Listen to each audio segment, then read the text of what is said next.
ষষ্ঠ গণবিজ্ঞপ্তিতে অন্তর্ভুক্তির দাবিতে এনটিআরসি এর কার্যালয়ে ঘেরাও।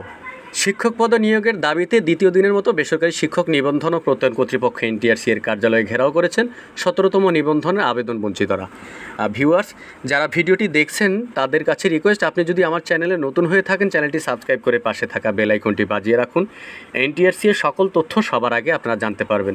তো ইতিমধ্যে কিন্তু আপনারা অনেক ভিডিও দেখেছেন এবং এই বেশ কিছুদিন ধরে এনটিআরসি এর সামনে যে অবস্থান কর্মসূচি, মানববন্ধন হচ্ছে, সব কিছুই কিন্তু সব কিছু সম্পর্কে আপনারা অবগত আছেন।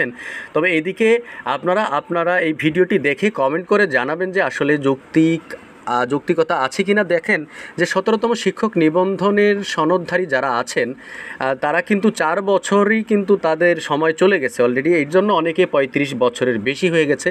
তো তাদের যে দাবি সেটা হচ্ছে যে তারা এই ষষ্ঠ গণবিজ্ঞপ্তিতে তাদেরকে অন্তর্ভুক্ত করতে হবে এবং তারা এই ষষ্ঠ গণবিজ্ঞপ্তিতে আবেদন করতে চায়।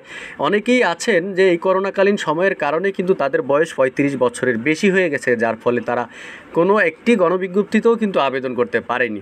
তো তাদের দাবি এইটি। দেখেন 2020 সালের 23শে জানুয়ারি প্রকাশ করা হয় তাদের এই 17তম ব্যাচের পরীক্ষার বিজ্ঞপ্তি, কিন্তু এটা করোনা মহামারী ও চূড়ান্ত ফলাফল প্রকাশ করতে 2023 সালের 28 ডিসেম্বর হয়ে যায়।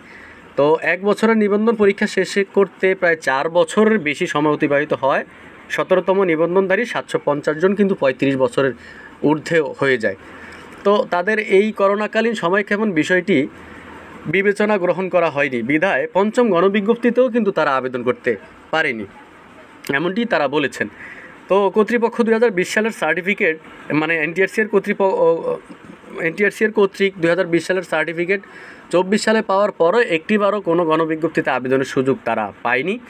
এর জন্য তারা বলে যে আমরা এনটিআরসি এর কর্তৃপক্ষের করোনাকালীন ভুক্তভোগী বিষয়টি জানিয়ে শিক্ষক হিসেবে নিয়োগ সুপারিশের অনুরোধ জানিয়ে স্মারকলিপি প্রদান করে একাধিকবার তারা মানববন্ধন করেছে, অবস্থান কর্মসূচি পালন করেছে এবং তারা বিভিন্ন সময়ে বিভিন্নভাবে তারা প্রেস ক্লাবের সামনে এবং শাহবাগে, তারপরে হচ্ছে এনটিআরসি এর সামনে, সবশেষে যেটা আমরা দেখেছি যে তারা বলছে এবং আমরাও দেখেছি যে 2024 সালে ঈদুল আজহার দিনও প্রেস ক্লাবের সামনে মানববন্ধন বা অবস্থান কর্মসূচি পালন করেছে তারা সেটাই বললে।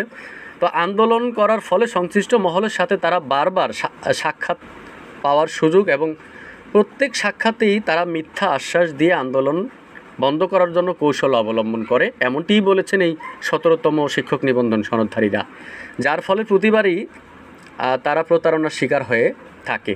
তো ভিউয়ার্স, আপনারা যারা ভিডিওটি দেখছেন তারা আপনাদের মূল্যবান মন্তব্য কমেন্ট করবেন যে আসলে 17তম শিক্ষক নিবন্ধনের সনদধারী যারা আছেন আসলে তাদের সাথে কি অবিচার করা হয়েছে সেটা নিয়ে আপনারা একটু কমেন্ট করবেন। তো ভিউয়ার্স, আজকের ভিডিওতে এই পর্যন্তই। এতক্ষণ আপনাদেরকে ধন্যবাদ আমার চ্যানেলের ভিডিওটি দেখার জন্য।